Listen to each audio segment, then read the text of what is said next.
All right. I don't know what happened earlier, but I got disconnected. But I'm going to keep on going and finish out the underwriting as fast as possible, just in case something's going on with my internet at home. So I'm going to come back in here.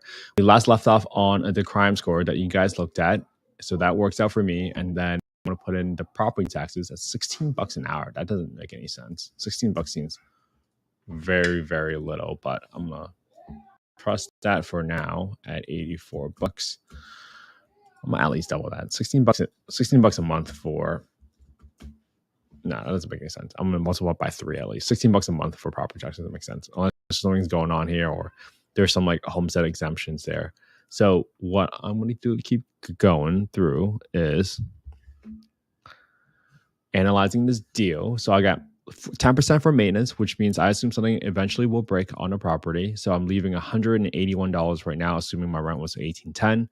I have 8% for property management, and I got 3% for vacancy. I got $40,000 for my property under renovations. I'm going to plug in here. I'm assuming the interest rate now is about 8.5%. I'm doing 25% down, 2.5% for closing costs here.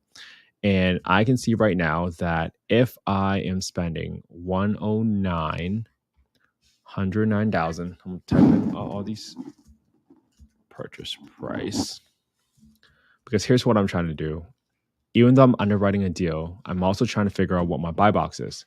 So if I know that the rent is $1,810 at $109,000 purchase price, this gets me a cash flow of $652, and that equals a 11.2% cash and cash return. Now I'm going to do 90% of that because that's going to be my midpoint. So it equals 1810 times 0.9. At 1810 times 0.9, that makes my rent 1629. 1629. And this is 509 for the cash flow using that rent. And my cash and cash return now is 8.7%. Again, same purchase prices. I'm going to go do this again for my worst case scenario. My worst case scenario, in my opinion, is going to be the market rent that I saw on affordablehousing.com. If you guys remember that correctly, that was from this website right here. This is where I got that 25 units within 1.35 mile radius at 1401. 1.35. I'm just going to write this radius down because if I ever send this to a potential partner, he already knows that I did his research and he's understanding where am I getting these numbers from. 1401, right? Yeah, 1401. Cool. At 1401, this is now a 329 for cash flow and 5.6. Okay. So this makes me feel pretty good, right, guys? Like, in my opinion, the worst case scenario is that I get the lowest rent in my scenarios and I will only get 1401 in gross rents and I will only get 320.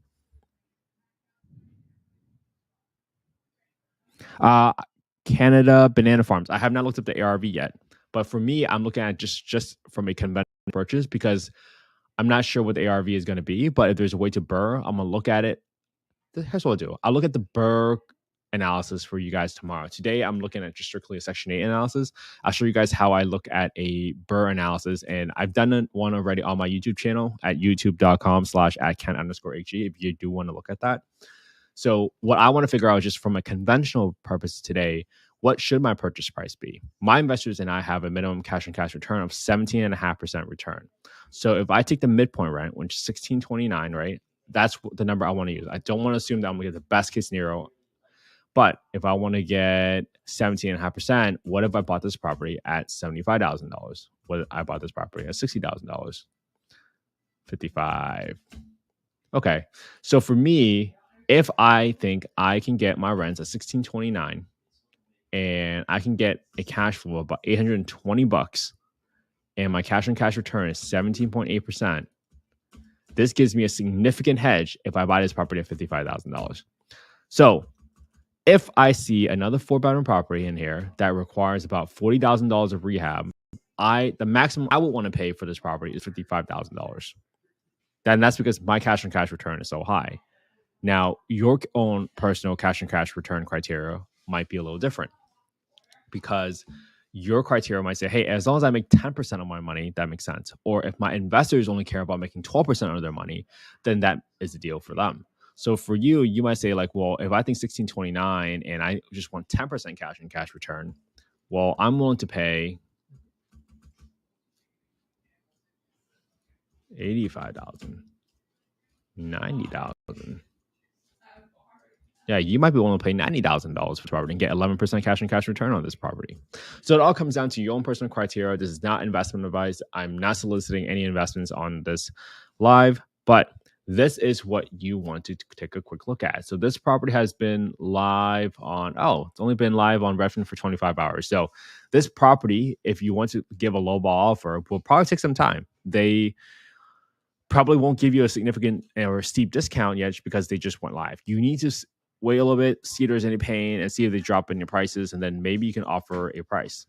Unless your criteria is really thinking like, hey, I only care about 8% return, which for the most part, I don't think a lot of folks do want to settle for sub double-digit returns nowadays, just based on the climate. But this makes you feel pretty good, right? The reason I do the worst case scenario is that, hey, in the worst case scenario, Mr. Investor, I think I can get 1401 because that's when the market rents. And so our downside scenario is not that you lose everything, right? Because even if the house burns down, you should have insurance that gives you a payout for the property.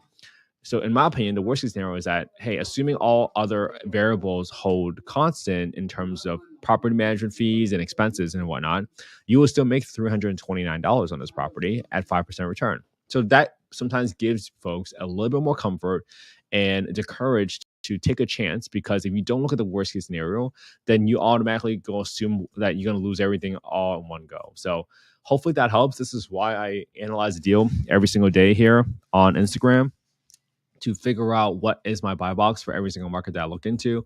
And now all of a sudden I know that, hey, in the city of Montgomery, Alabama, if there's a 4-bedroom property and I assume I have to get a conventional purchase at 8.5%, I would want to buy a property for $55,000 in the city of Montgomery, assuming my rehab is 40 grand. If my rehab was a little bit lower, then that might affect the rehab estimates. And tomorrow I will do a burr just because Canada Banana Farms requested it. So I'll do that tomorrow and look at a burr and we'll go through that scenario together.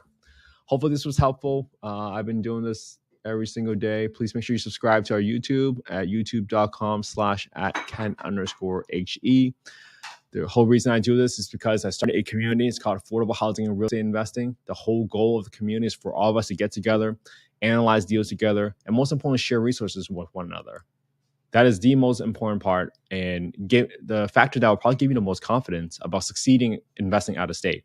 It's whether or not you have that rock star team that we're all looking for, that even the most experienced real estate investors in the world, they all have this issue still. It's hard to find dependable people that just shows up on time when they're supposed to show up on time and just do the job and just do what they say they were going to do.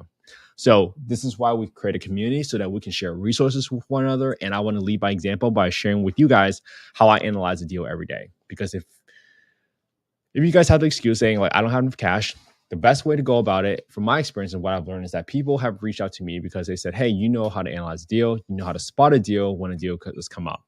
And if you guys simply just copy everything that I've done, same properties, same spreadsheet, same everything, just post it onto your YouTube channel, so that when you find a deal next and your investor will ask you, hey, why do you think this is a deal?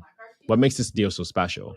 You can go and show them your YouTube channel of, hey, these is the last 100 properties that I've analyzed, and these were all not deals. So it took me seeing 100 no deals before I saw that this property is a deal. That gives you more confidence. It gives your investor more confidence. And this is why I do it. Even if you don't want to do it yourself, you can just watch along, and I think you should do it yourself. But just download the spreadsheet, DM me your email if you want to join our free Facebook group, and obviously go through this exercise yourself. Go find some on-market deals and just get some practice. It takes less than maybe 10, 15 minutes a day, but it's a great daily habit to build over time. So thank you so much for the time today, guys. There's no excuses. Today is Saturday. I'm doing work, so let's do some work. Let's do it together. Thank you so much, guys. Have an amazing Saturday.